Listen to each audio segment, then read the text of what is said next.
Hey guys, and welcome to Little Black Book. You know what time it is. Giving you guys a live, this is my solo kind of version of my kind of recap of last night's episode. And I wanted to say, listen, whew, baby, listen, let me tell you something real. It's instant. And I still got my Dark Arts podcast on me. Let me just change that to Little Black Book. But let me tell you something. It was interesting. And I'll tell you why. Because Tequila obviously did an interview with Crystal XO. And this is why I felt like that interview, that conversation sit down was a little bit premature, right? Because now it looks like we're trying to get ahead of the devil, right? That's what it looks like. Now it looks like we're trying to get ahead of the devil because it got to a point now in the relationship. I mean, no, it got to a point now in the show where Tequila's obviously not ready to love. She's out. And now we have an interview before she was out on her situation of her trying to explain what happened in episode 1 and 2. Um, and now episode 3 is out. We're seeing more of Tequila, and we're like, wait, hold on a minute, sis. Hold on a minute. After everything that's been said, let's just keep it a buck. Let's keep it real, baby girl. Let's keep it real. You kind of sabotage yourself in this situation, right? You're telling men when you're on the phone to them that, you know what, you're Xing certain other conversations because because they're talking to other people? Because they're focused elsewhere. Like, yo, now it looks like you're trying to get ahead of the devil. Now it looks like your interview with Crystal was a get ahead of the devil situation. And you're trying to do damage limitation. The reality of the situation is this, right? Tequila's got some issues that she needs to work on, and sit on the bench and heal so that she can come to the field in a better state, right? In a better state. We want Tequila to come to the field of play in a better state. Because right now, the way you're entering the play, it's not looking good. Right? And the reason why it's not looking good is because, sis, you're too sensitive right now, too raw right now. You're feeling everything right now. And it's causing you to react to situations in a way that you don't need to react in situations. Like the situation you know, is it Paul? Is that his name? Sorry, I've got his name now. Why has his name gone out of my head? It might have been Paul. And you know, when you want to find out why he's not feeling you, and suddenly he stopped kind of looking for you and checking for you, and you're trying to make it work with somebody who's not even trying to check for you. Now that might have been production pushing you to go and have that conversation, but it's just like, sis, you are not showing us these qualities that are really speaking. Um, you know, uh, they the aspect when it comes to your behavior with the men in this actually Phil, sorry, not Paul, Phil, thank you, in the situation, right? Phil is not feeling it because in reality, you guys have had a conversation already and it's looking a bit peak right now. You know what I mean? Like, it ain't it. But I think there's aspects to behavior that you might want to look at just to be able to see how you're showing up. Because even if now all the men come to the lounge and they're having a similar conversation about, one scared to even have an argument with you because they're scared of how you're going to deal with situations. One person saying, you phoned me and you pretty much sabotaged yourself out of the relationship. Yes, absolutely. Crying on the first day, the fact that you wanted to give protection to Habib. There's a lot of things that are going on that are kind of speaking to us and saying,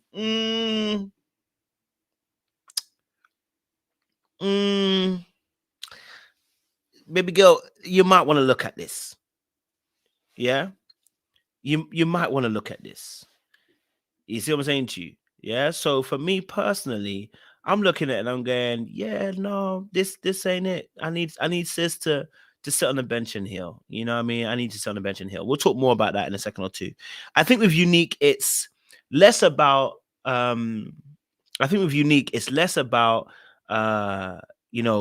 being destructive or anything like that. I think there may be genuine pain and hurt there for Eunik.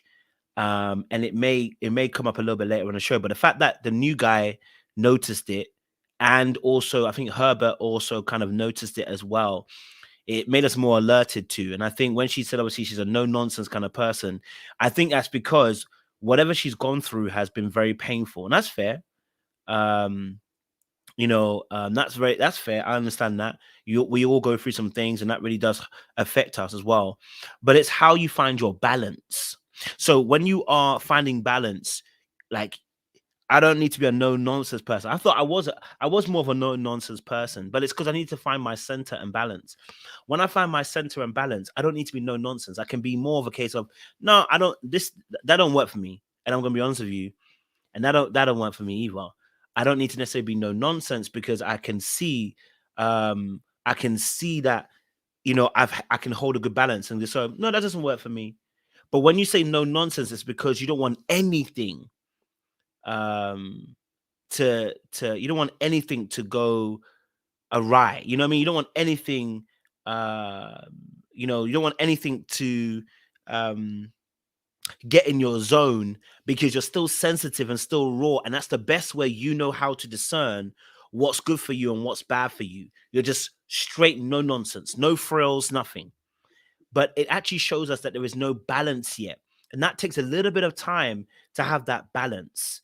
And so when you begin the healing process, you begin to find your equilibrium and your balance, and how you're able to discern and see how people are, so you can open your heart but guard it at the same time. Do you get what I'm saying to you? You can open your heart but guard it at the same time. People who are balanced are able to do this, the two to do a dualistic job of saying, I can open my heart but be able to guard it at the same time. I know what to allow in, and be like, okay, you're in this much, but I'm still monitoring certain things. Yeah, yeah, she's on the extreme side of the pendulum, absolutely. And so she's in the beginning of her journey. That's why it's swinging so hard. You guys always hear me talk about that extremes that everyone falls into sometimes, because when you're coming from a particular situation, you're trying to find your way of protecting you again. And sometimes what happens is you go to the opposite extreme just to make sure that you're good. And then when you begin healing more, you find your middle lane. You know what I mean? And I think that's where she is. But the fact that the new guy caught it so quick, it's so quick that the new guy caught it on so quick. That tells me that it's either he's very astute, or it's very evident. Yeah. Yeah, either the guy is astute, or it's very evident on her that there's still a lot of pain she's going through. And makes it interesting, because I think when I go back to her a conversation with Red, her body language of using her whole body to actually lean away from him might have been less about Red and more about what she feels he represents. So she may not even be disliking Red, but she may be disliking what Red represents. Or maybe she's had a man before who represents what Red is like to her, right? Or he's got some characteristics that are very similar and familiar to what she experienced, and therefore she's having that more adverse reaction to him. I'm not saying she has to like him. I'm not saying she has to give him a chance. Not at all. Um, as well, but more of a case of, this conversation being had. There may be some adverse effects, because she's looking and going, okay, you know, um, so as well, Someone said, "What about Marvin? Where are the boundaries there?" We got to talk about Marvin. Marvin's issue is that he don't even want to be here. He wants to be in the Virgin Islands later. You know what I mean? So the old boy wants to be in the Virgin Islands. He doesn't want to even be here. Like, in the end. But anyway, let's quickly just go through some of the things that were happening as well. I'll try and provide the clip as well, if I can. Hopefully, this will work, and the internet will not shake me. Okay. We're having a great time together so far. I feel good energy between his final putt. Okay. I definitely was flirting with Marvin. I guess I was just going off the vibes.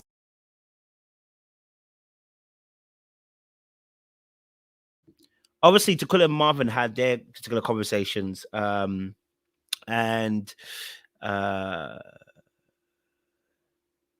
oh wow, Tequila and Marvin had their conversation, and Tequila was flirting with Marvin. Marvin was giving it back. They started speaking about food and crawfish and everything.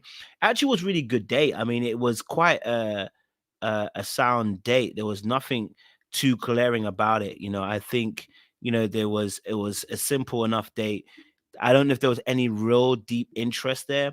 A little bit of flirting, but not necessarily any deep interest. That could be spoken about.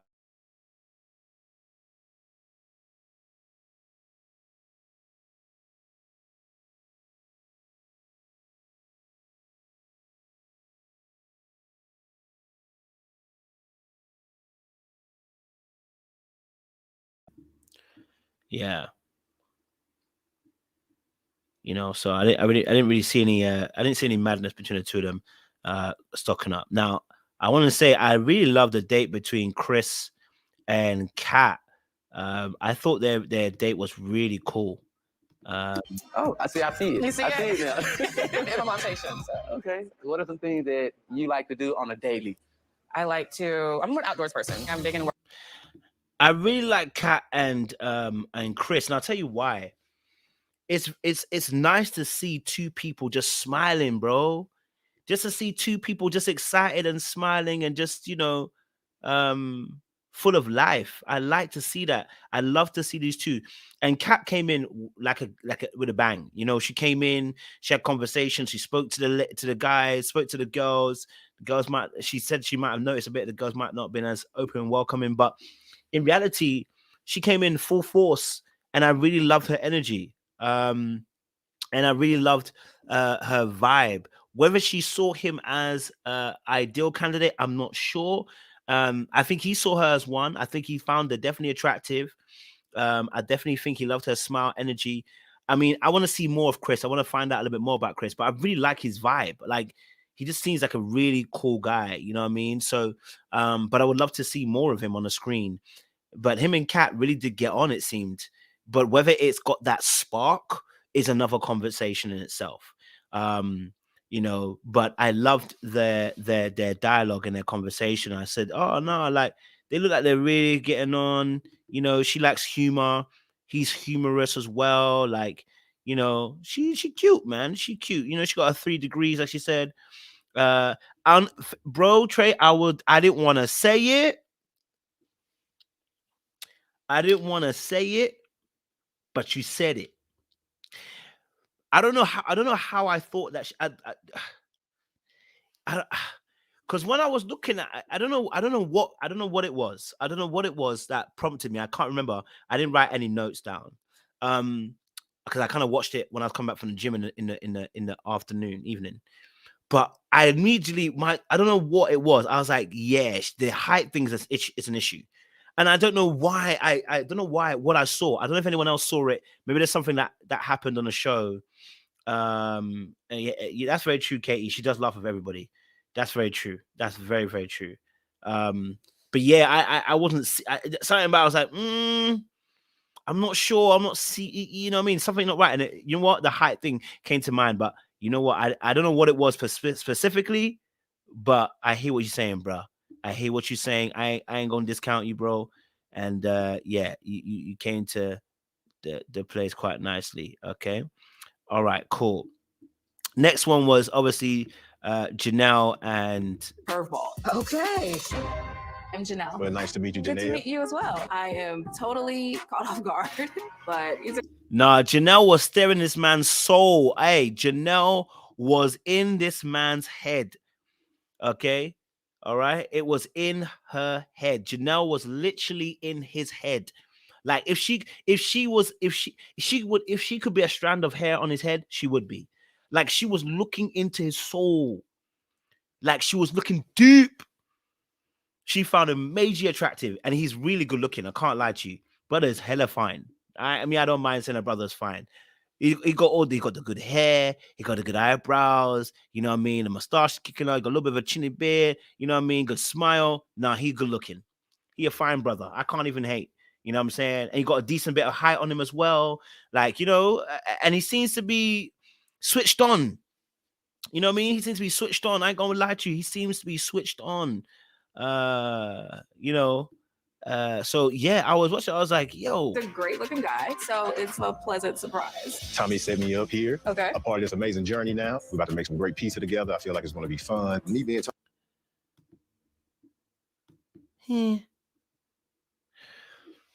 but yeah.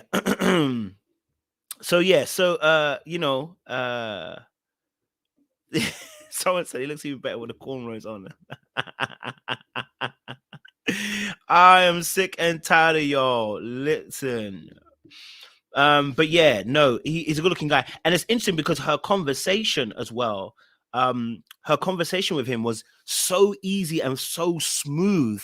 Like, of course, she's had other conversations where she's been smooth and really been really been really been interesting, but what's really is the way that she was reacting to. Look at this here. He got her in this position. He's got her in this position. That's when I knew he had conquered her.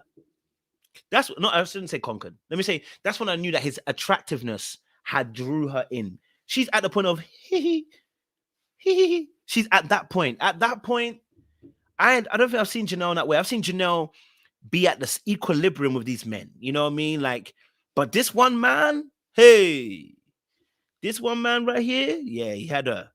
You know what I mean? She could be playing him. We can't trust Janelle. We know Janelle's got that Dark Lord vibe, so we can't even trust that. But yeah, he had a blush. You have a very nice smile. Thank you. But yeah, ever been married? Never been married. Okay. What about you? Have you been engaged? Never been engaged. And he loves his favorite line. He loves to ask if you've been married or not. You know, man.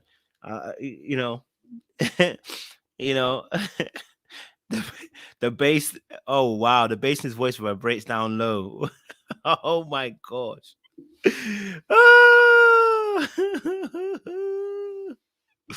That's very true. No, you're not telling no lies. You're not telling no lies. She does know how to do that. But I just felt like she was giving much more good energy. Not even good, like she's giving everybody good energy, but you could tell that she liked him. I need to keep my options open. Do you see Texas being like a place where you're gonna stay forever? I don't know. I mean, I think when I moved here, I had a lot of expectations, like with friends, because I'm like she'd just be just, she'd be just, you know what I mean? She'd just be, she's slick, okay? But I could tell that she was, feeling the boy. When you're looking like that, it's dangerous out here. Okay, all right, yeah, exactly. He was 33. She said he don't mind me. I think I will. At least he wasn't 15. Anyway, let's move on to the next one. I'm scared of dogs. I can't stand cats. Okay, you had a bad experience too? Well, no, just my grandma had a creepy one, and I ain't like that cat. Okay. Okay, Janelle and Phil situation. Let's be honest, it's going nowhere. Okay, Janelle and Phil's situation, it was going nowhere. Well, we know she's left now, so it's definitely not going anywhere. But it was later on. I can see that he definitely was feeling Sierra. When she came in, he had more interest in Sierra. I wonder if in the back of Tequila's mind, she's thinking, colorism. This is not me to shade her, but you know what I mean? Like, I wonder if she was thinking colorism.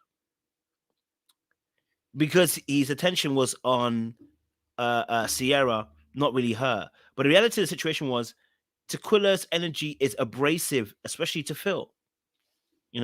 Especially to Phil. It was abrasive. And so she doesn't want to be around that. And I understand, why would you want to be around somebody's energy if it's abrasive to you? You know what I mean? Like, I wouldn't want to be around that energy either. Like, I want to be able to feel free and not feel like, I'm being challenged or etc. Women I've been with. So you don't post your significant others? I think I've been just more reserved about it in my dating life. Because I want someone to post me too every now and then. You got to post.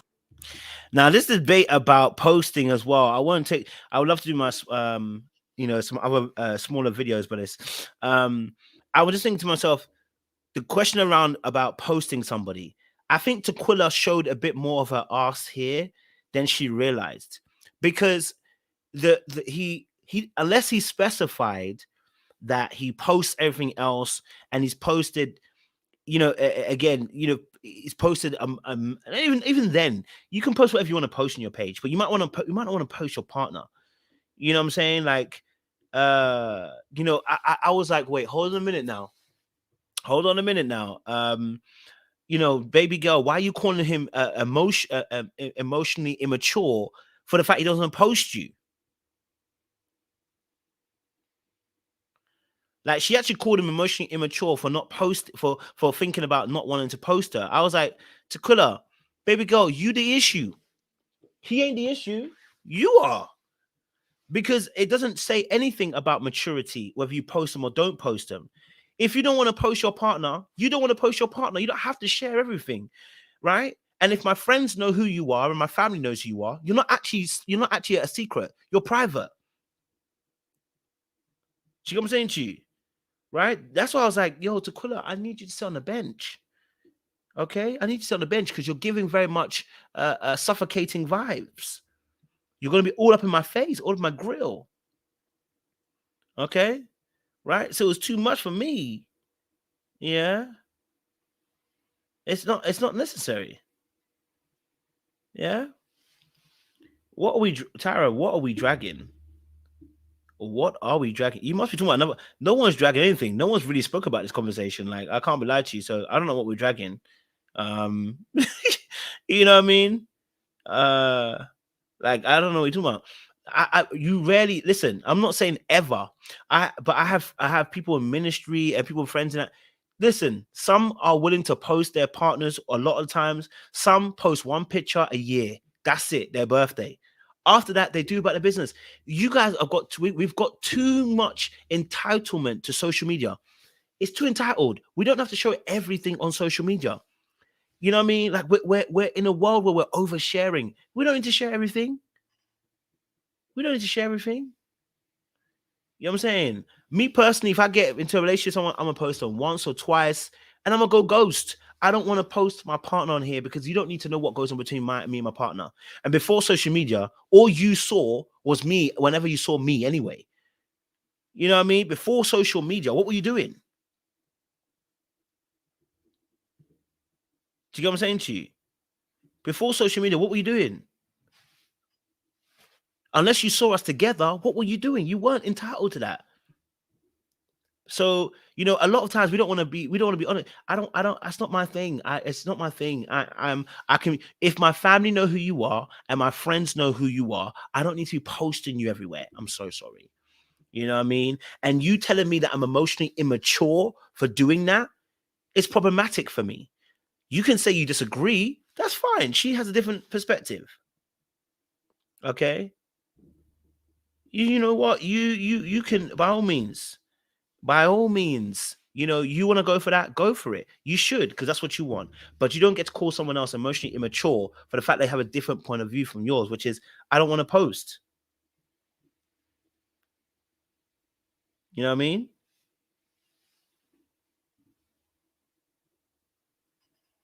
But the question wasn't about preference, though, Tyra. That's the whole point. See, because when you came barging in, you barged in about a point which wasn't being made. We weren't overshooting it. I said she specifically called him emotionally immature. It's not about the preference of whether she can choose to want to post it or not. Sometimes people are coming in charged in with another conversation. That wasn't a conversation. We were discussing about the fact that she called him emotionally immature. It wasn't about the fact she wanted to be posted. I didn't care if she wanted to be posted or not. It's the fact she said he's emotionally immature for choosing something different to her.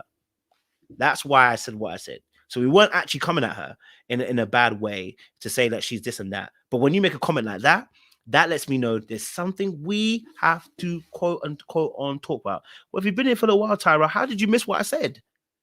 I'm gonna need this then, because we weren't coming at her like that, brother. Because there's no way you should be thinking it's acceptable to tell someone they're emotionally immature for saying that they want to be more private than you are. That tells me more about you, not you, Tyra, about Tequila. You know what I'm saying? Like it's not a big deal. Like, we're making things a big deal that are not a big deal. You know what I mean? Like, bruh, she needs to sort it out. Tequila, I need you to sort it out. Okay? I need you to sort it out, Tequila. Okay? Let's chill. I hear you, Tyra, but that wasn't my point. But I hear you. Okay. Okay. All right. Cool. Next point. Let's talk a little bit. First, hold on a minute. Can we talk about how suave Lee is? No. Listen, my babe. Hey, listen. Y'all know I got love for Lee. Okay. Y'all know I got love for Lee. But my girl was swiveling hips on the football field. What? I was shocked and impressed. Catching and running and shaking. What? I'm coaching, I'm blitzing, and we dropping in zone. Lee was on a mission. I don't know what was in Lee's boots. I don't know what girl was doing.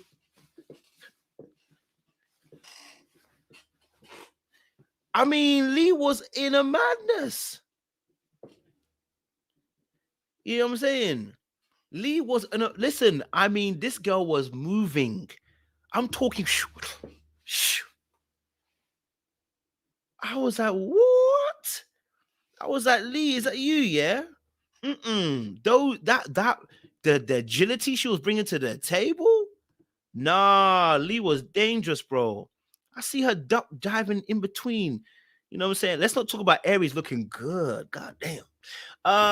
Listen, I had to focus for this scene, okay? Because Aries was looking good, Lee was looking good. You know what I mean? Like, oh, but Lee was moving. I mean, and I'm not talking about the fact she looked good. I'm talking about the fact that the actual movement was moving. I was actually shocked how agile this girl was. This girl was actually moving. Girl was actually moving. I was like, wow.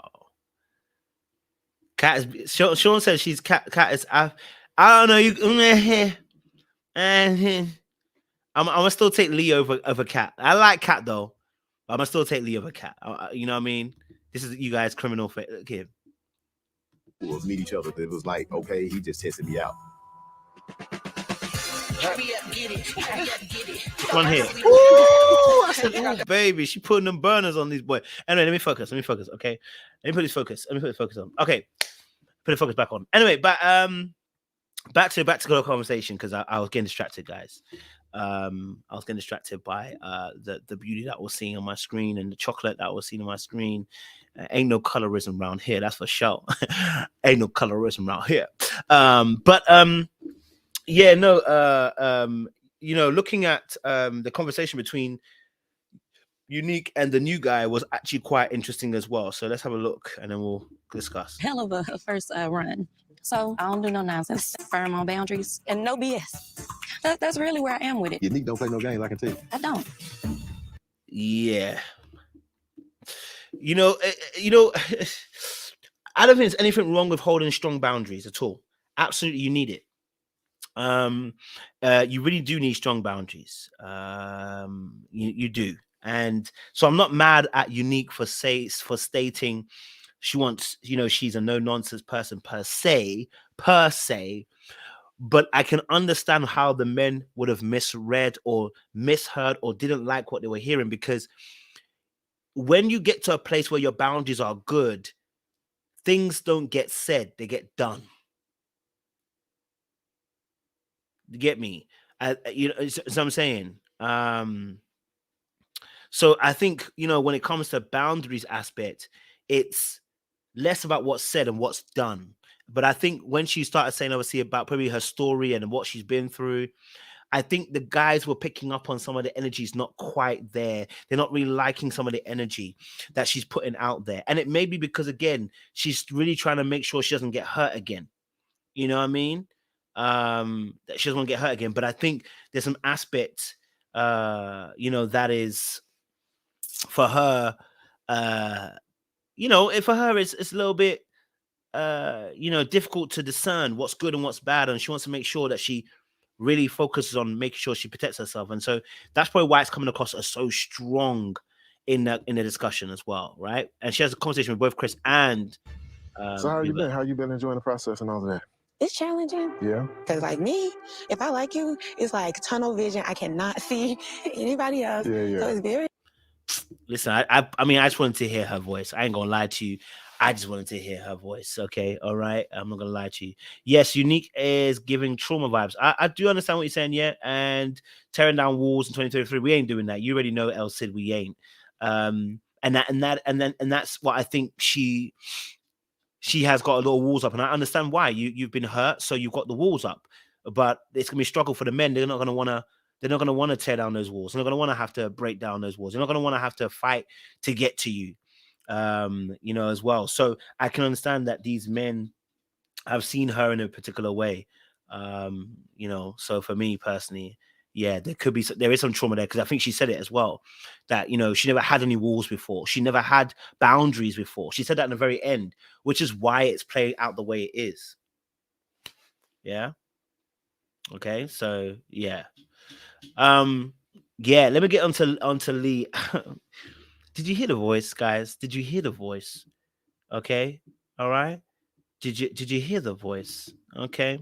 Listen to this. Very like different. I don't know too much about Herbert, but he just seems like such a sweet guy. So what has been your struggle in like It's the rasp. He just seems like a sweet guy. Oh, the rasp in the voice. Oh, where's the checkbook? Let me start writing out the O's and O's. Okay, let me start writing the O's and the O's, guys. You got what I'm saying to you? It's time for me to write the O's and the O's. You know what I'm saying? Like, yo, don't mess with someone like Lee, brother. But anyway, let's keep it real now. Real conversation, what she discussed with him. She said something. She said, I'm a tunnel vision kind of person. When I like you, I like you.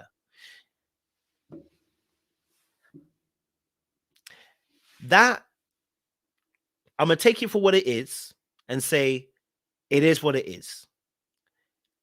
There's another aspect I'm like, So I hear it. Okay. I hear it, but it's not great for the process, but it also means you get stuck on people real easy. When you get, do you know what I mean? Like, you might get too much in your feelings. You might, and I'm saying might, I'm not saying it definitely because I haven't got the evidence yet, but you might get stuck in your feelings too easy, which means that you probably end up with guys who, if you're not paying attention, you're not on your P's and your Q's, you might be able to miss certain things because you're so tunnel visioned that when you beeline for somebody, you might stop listening and seeing what's in front of you. I'm not saying that's necessarily the case. I'm just kind of giving a different perspective. You know what I mean? But when she said that, I fall for people. She didn't say I fall for people fast, but she said, when I like you, I like you. You know what I mean? And I hear that. I just wonder if that means that once you're in, and then you might keep going. And you might miss certain flags because you're like that's it. I'm going for it. You know what I mean? And so I wonder how great she is at spotting those bad wolves. She just needs somebody that's going to love and protect her and make sure she's well taken care of. You know what I mean? Make sure that she's covered. You know what I'm saying? Make sure that she's, that someone's in her corner to make sure that, she's, not being taken advantage of. You know what I'm saying to you?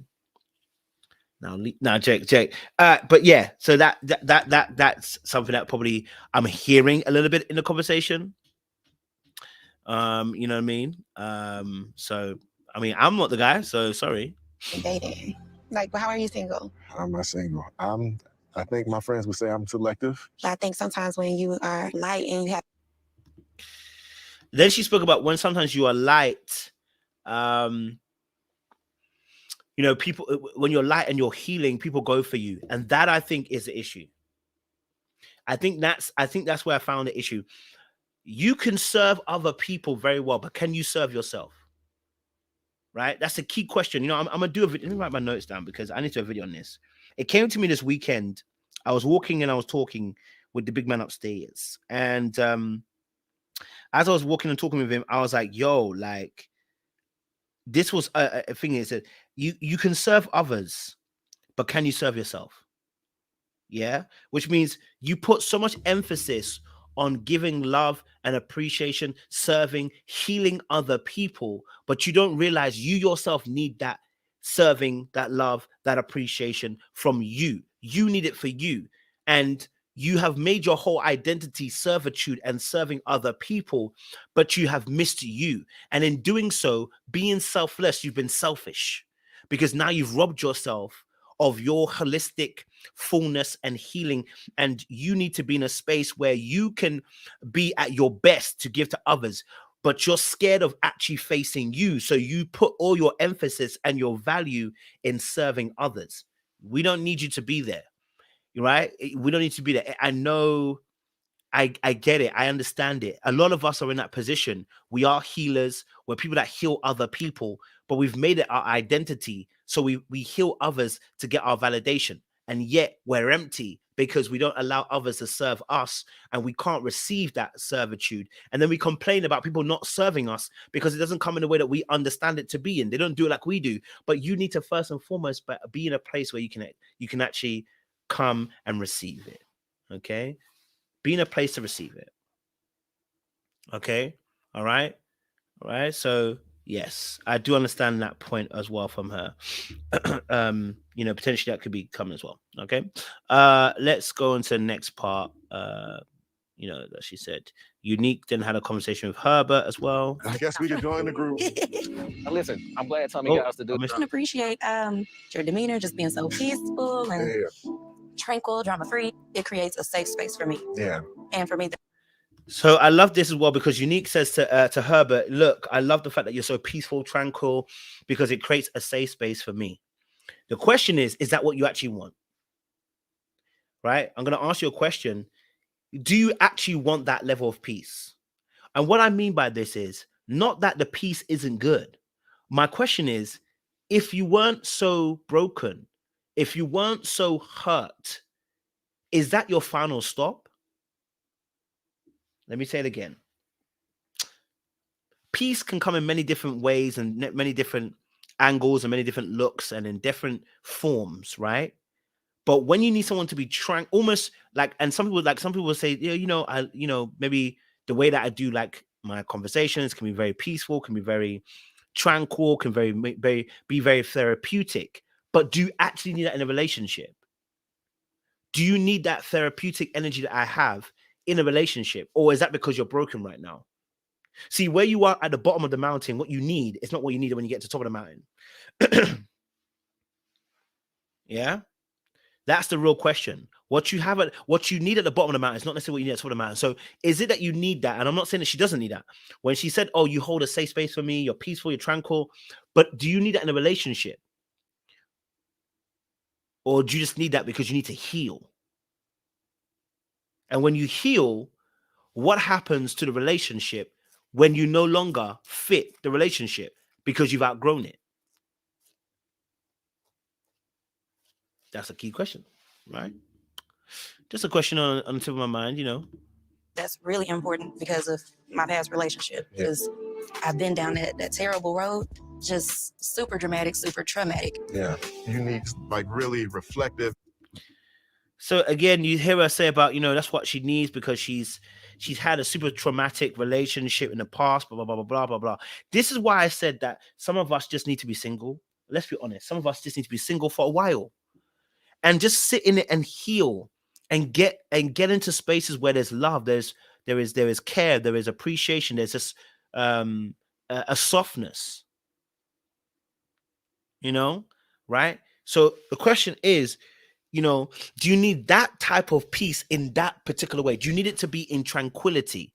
Do you need it to be in a still, soft way? Do you need it to be in that form? Right? That's the question I'm asking. Do you need it in that form? I'm not saying that she doesn't need peace.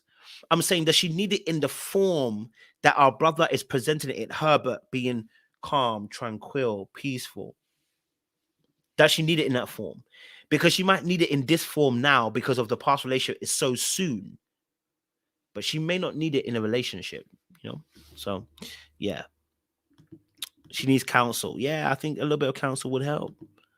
A little bit of counsel will help. Okay, all right.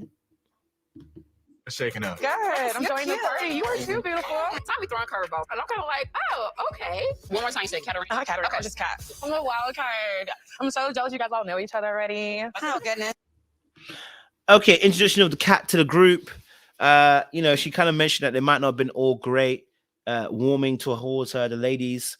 I'm not gonna say yes or no to that. I think that's I think, you know, I think I can see why she might have felt that way. I know that Kira kind of said something, but you know how they like to do editing, so that might not necessarily be the truth in that regard as well. So I definitely hear that. But I think it was interesting to see the ladies converse, or at least the group converse. Marvin was on smoke. He went in quick. He said, let me chat to you for a second. Let me talk to you for a second, baby. Let me talk to you for a second, baby. Look, what you bringing to the table, baby? Forward to getting to know her more. It look like anything that you talk about. Like it's. But see, I like love that. it. No, it's awesome. I feel like the comment. I'll be honest with you. Marvin gets away with absolute mayhem. And the reason why he gets away with mayhem, he's good looking, whether you like it or not. So people are willing to listen to him, even though, you know, even though, you know, even though, even though that the situation of him being a erotic author, there's still an aspect where they are, there's still an aspect where people are willing to listen to him, at least because he's so good looking. It's like, well, you know what? I know you're an erotic author. I know you got dungeons, but I'm gonna listen to you. I'm gonna hear you out. You know, I get it. I get it. You know what I mean? So I understand. That's the power of a good-looking face. When you are facially winning, that is a power of a good face. You get to have a little bit of a buy-in. But of course, personality is also important in what you do. But it's just saying that, you know, that aspect does play a role in it. Now, Mari and Jessica, let's just watch them a little bit. I'm in the same, man. You know?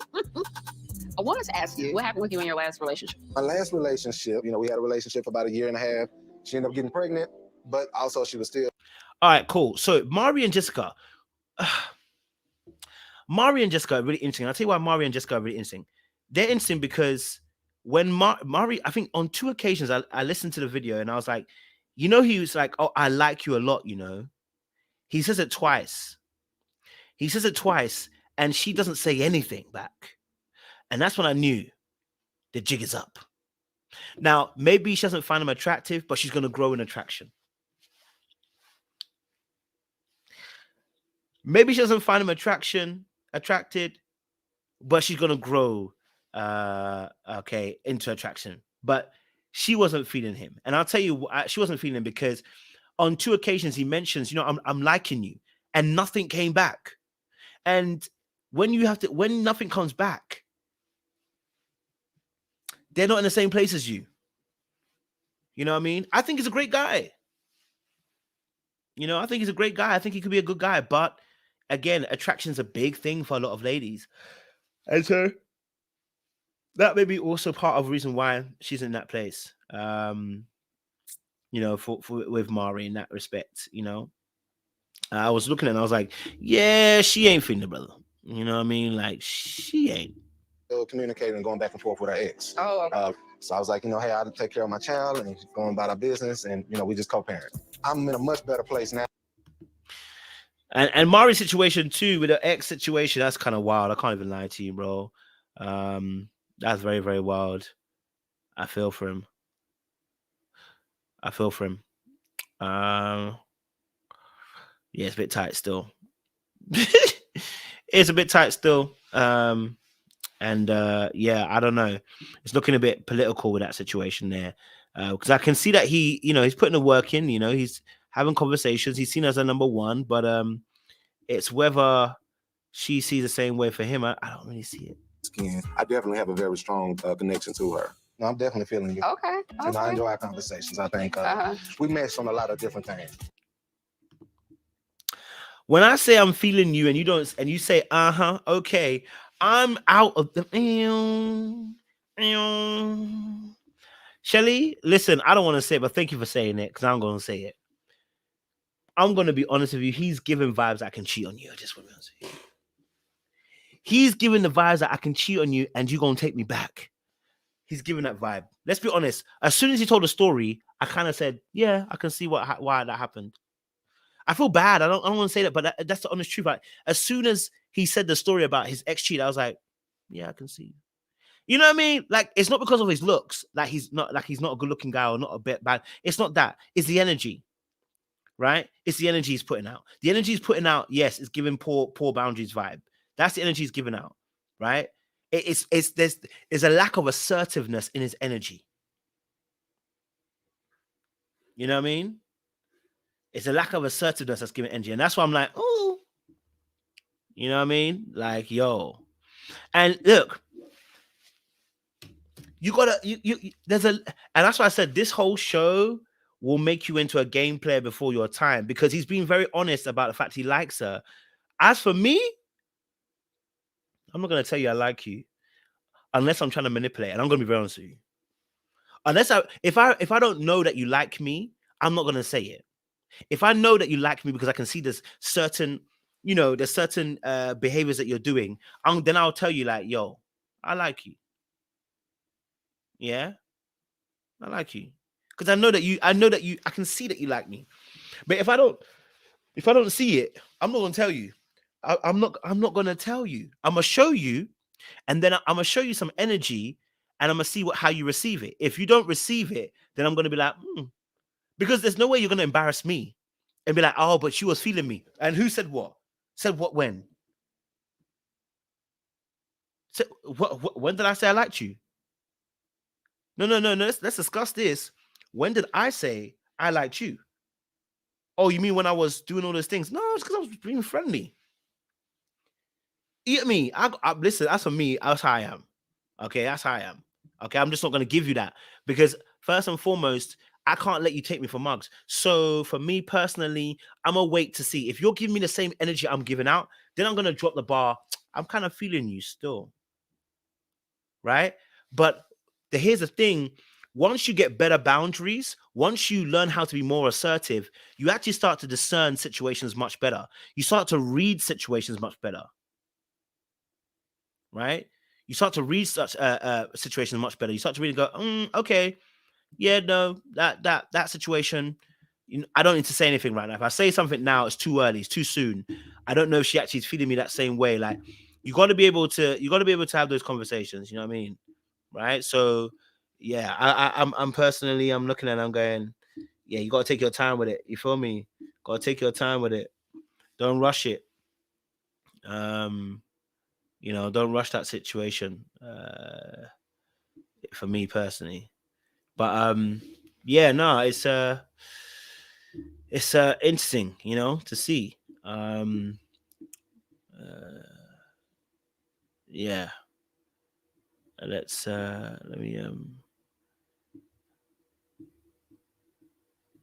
have a look. Okay. Let's have a more conversation with other people. Let's see who was next. Oh, Kira and thing was interesting. To me is a red flag because I don't know if I'm going to move to the Virgin Islands and go snorkeling. All that stuff sounds great, just not necessarily what I love and like at the moment. But I'm still open. I see how my father. So obviously, Kira and Marvin, I won't say too tough about them, but Kira and Marvin, he wants to move to the Virgin Islands, relax, chill, much more, I guess, different lifestyle. That could play a part in maybe the ladies not wanting to be with him in the end. I just don't think she's feeling him anyway. So I think that also plays a part. But we'll see, because like she says, she put him on the back burner now due to the fact that he wants to move. I'm not vexed at it. I hear what you're saying. Like, of course, nothing too crazy about the situation in that regard as well. Okay, so let's have a look at this. I want to see if I can get a. Let's get into it. Who are we connecting with and why? No, sorry. The thing is that she had a sense of humor. We were just talking to her, but they were talking to all the other girls. We'll get to it. And so, yeah, Moyer. Tequila. So Tequila actually basically sabotaged herself. Okay. Tequila sabotaged herself basically because she told Chris specifically that people are talking to other people and she felt some way about it. Tequila wants somebody to just be fully indebted and fully wanting her, and I get it. The only thing is you're on a show, and this show will expose people that are not comfortable with having multiple connections and not being considered number one. And I totally get it. But she self-sabotaged. Like, you know, like, how you gonna tell Chris? How you gonna tell Chris that, you know, basically, you know, that you're letting them go because they're talking to other people, basically? Come on. You know what I mean? Like, Tequila, I need you to fix up. Like, how are we in a position where we're now you got 3 or 4 men saying the exact same thing? Honestly, was in my top. Right. Was very high. I remember that. She was just basically like, you know, word on the street is that you have been working on connections with the other women. So it's interesting. So Chris removed her because she was talking to Chris about Mari. Mari then removed her because she was removing him because of he has other connections. Sis, come on. Come on, man. Come on. So, like, for me, it's like Tequila's not deeping that she herself is a problem and that she's her own worst enemy. Right? You are your own worst enemy at points in time. And that for me was major. I was like, yo, that is crazy for me. You know what I mean? Like, how are you going to tell one guy this situation that you're talking about another guy, and then that same guy who you're talking about is now leaving you too? You're removing all your foundational pillars. Okay. And for me, yes, I do feel like she has some insecurity, and that's why it's led to this moment. Okay. Now, I don't know if Habibi and her are together or not. I'm not sure. What I do know is I need to call her to chill. I need her to read the room, look at the situation, slow it down. She's in fight mode. Slow it down. Okay? Slow it down. You're too much in a speed. You're too much in speed in a rush. I just needed to stop rushing. She's reacting to things haphazardly because whatever she's got within herself is making her feel agitated and annoyed and hurt and frustrated by the men. But it's not the men, it's whatever you're reading into what the men are doing. And that is unfortunate. You know what I mean? That is unfortunate.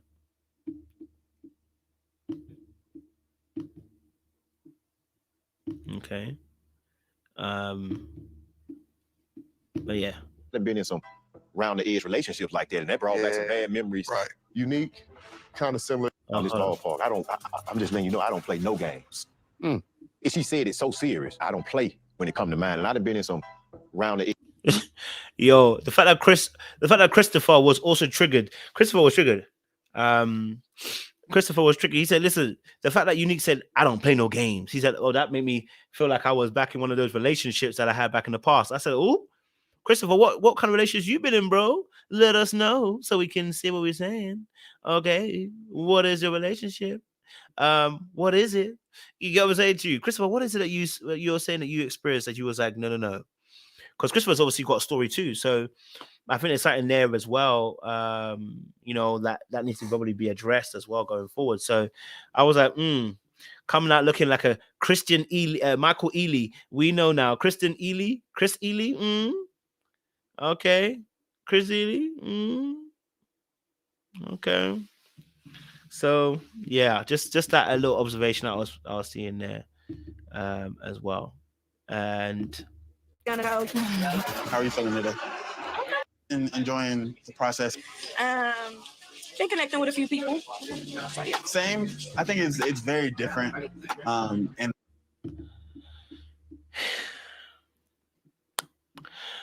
obviously Tequila had a conversation then with our brother Quentin as well, and that was a very interesting situation in itself because you know, he was trying to let her down gently. I could see that, you know, the guy was trying. He wanted to let her down so gently about the fact she had to go home. So the way he came across it, I was like, oh, bro, that I don't know if that's eat. Don't know if that's eat. You know what I mean? I don't know if that's eat. So yeah, it was interesting to see that. I can't lie to you. Yeah, it was political. I saw it and I was like, I don't think he's very. He's happy to be here to tell you the story. I think the brother is trying to stay alive. You know what I mean, and not get the wrath that you're gonna bring to him. You know what I mean? So yeah, it's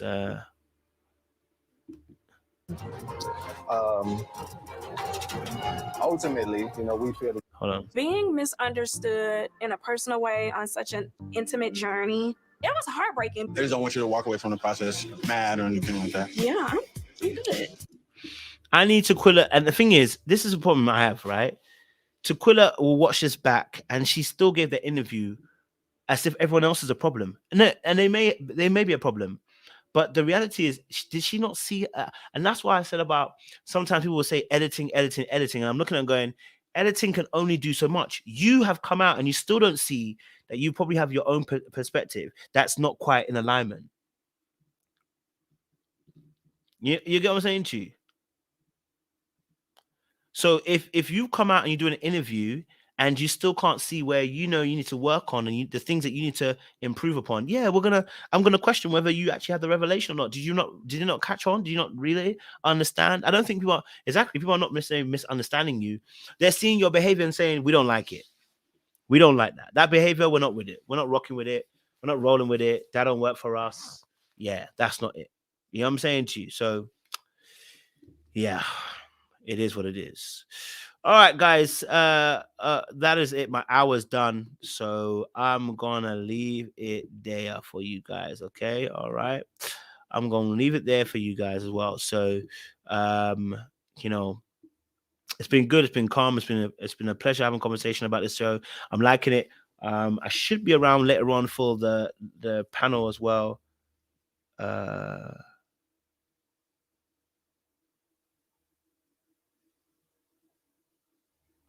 Okay. Sorry, I just got a message saying something.